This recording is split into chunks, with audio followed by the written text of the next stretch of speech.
پہ سجا تھا۔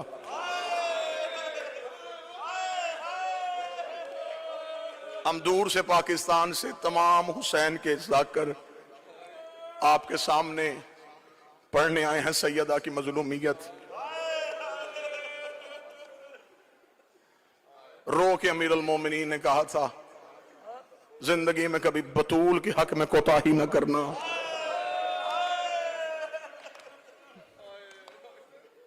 سادات و غیر سادات، بس اپنے ہی وقت میں ممبر چھوڑنا چاہتا ہوں، معافی مانگ کے جملہ کہوں گا۔ ایام عزا قریب ہیں، اتنے عزت والے لوگ تشریف فرما ہیں، مل کے آمین کہنا۔ میرا اللہ، اگر ہم میں سے کسی کی زندگی کی سانسیں محرم سے پہلے ختم ہو رہی ہیں، تجھے حسین کے گھوڑے سے اترنے کا واسطہ ہماری زندگی اتنی بڑھا دینا ہم غریب کے جنازے میں شریک ہو سکے۔ میرے مولا، ہمیں زندگی سے پیار نہیں، ہمیں غریب کے ماتم سے پیار ہے۔ اتنا یہ قوم بیٹوں کی شادی کا انتظار نہیں کرتی جتنا یہ حسین کے ماتم کا انتظار کرتی ہے۔ شام غریبہ میں نے تڑپتے ہوئے شیعہ دیکھے ہیں جو رو رو کے گلے لگ کے کہہ رہے ہوتے اللہ جانے اگلے سال ہم ہوں گے یا نہ ہوں گے۔ ایام عزا سے پہلے صرف ایک روایت پڑھوں گا، کوئی مصائب نہیں پڑھوں گا۔ مصائب کی دنیا کے بڑے منفرد نام ممبر پہ ہیں، بابا زیگم شاہی تشریف فرما ہے، ہمارے بھائی سردار وسیم العباس تشریف فرما ہے۔ کتاب سے ایک روایت پڑھنے لگا ہوں۔ مصر کا رہنے والا ایک شیعہ تاجر تھا، ہر سال اپنے گھر میں امام حسین کے 10 دن مجلس کرواتا تھا۔ ایک سال ایسا آیا، کتابیں کہتی ہیں کہ اتنا مقروض ہو گیا، اتنا مقروض ہو گیا، گھر کے برتن بھی بک گئے۔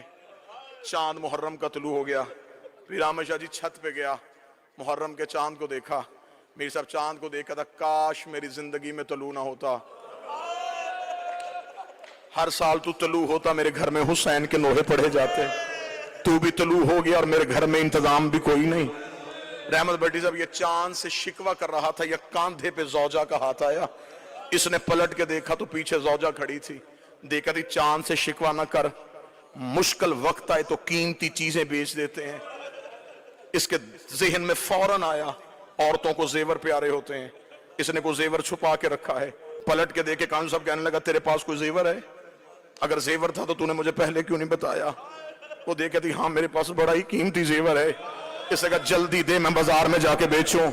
کتاب کہتی آگے آگے بیوی چلی، پیچھے پیچھے شوہر چلا، اس کمرے میں آگے جہاں 2 بیٹے سو رہے تھے، دونوں بیٹوں کے سرہانے آ کے کھڑی ہوئی، شوہر نے زوجہ کی آنکھوں میں آنکھیں ڈالی، دیکھ کے کہا مجھے تیرے ارادے کا پتہ نہیں چلا، رو کے کہنے لگی میرے گھر میں ان سے قیمتی کچھ نہیں ہے، میرے گھر میں سب سے قیمتی یہ ہیں۔ اتنا کہنا تھا، شوہر دیکھا تھا کیا کہنا چاہتی ہے، کیا کروں ان کا، ہاتھ باندھے رو کہتی ماں تو میں ہوں نا، میں منت کرتی ہوں بردہ فروشوں کے بازار چلا جا، جہاں غلام بکتے ہیں انہیں بیچ دے، جو قیمت ملے اس سے کروائیں گے ہم حسین کی مجلس۔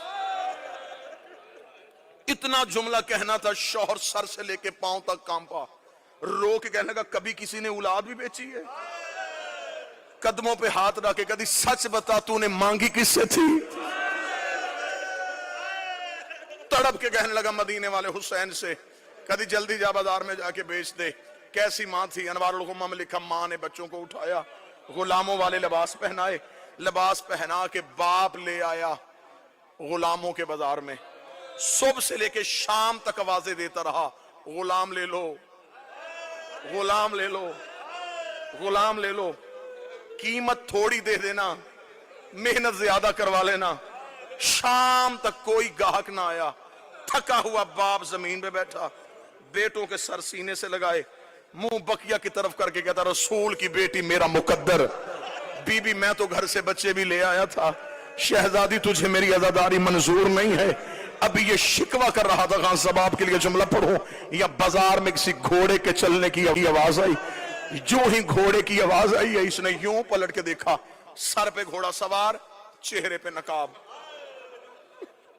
آواز دے کے کہنے لگا غلام بیچے گا؟ بیچوں گا۔ کیا قیمت لے گا؟ قیمت کا نام آنا تھا، جسم کے رونگٹے کھڑے ہو گئے۔